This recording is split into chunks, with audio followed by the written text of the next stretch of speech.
suami saya pernah melakukan perselingkuhan. Hubungan tersebut sudah berakhir, namun sampai saat ini suami masih bertanya-tanya mengapa Allah mempertemukannya dengan perempuan itu. Beliau berpikir jika tidak dipertemukan maka perselingkuhan itu tidak akan terjadi. Saya mencoba untuk membersamai suami saya untuk kembali ke jalan Allah. Tapi di saat yang bersama saya berjuang melawan trauma di diri saya. Terkadang hati ini terasa sakit jika teringat akan perselingkuhan tersebut dan bayang-bayangnya memutar di otak seperti film. Terkadang saya menjadi overthinking dan khawatir perselingkuhan itu kembali terjadi.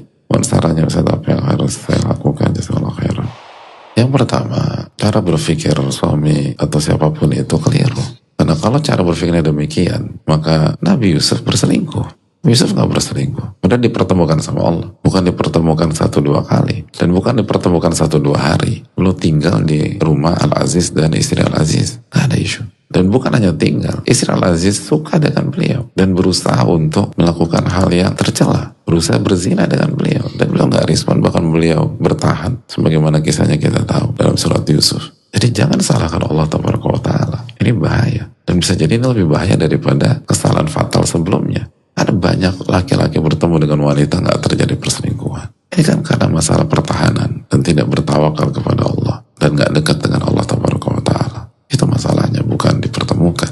Lalu yang berikutnya, ketika pasangan melakukan hal tersebut, maka ia harus tobat nasuha dan harus berubah lebih daripada sebelumnya. Sekali lagi ini bukan tentang mempertahankan rumah tangga, tapi tentang kualitas rumah tangga itu sendiri. Sebagaimana kita sampaikan, yang paling dibutuhkan wanita setelah Allah Subhanahu wa Ta'ala adalah laki-laki atau suami yang bisa membuat dirinya tenang.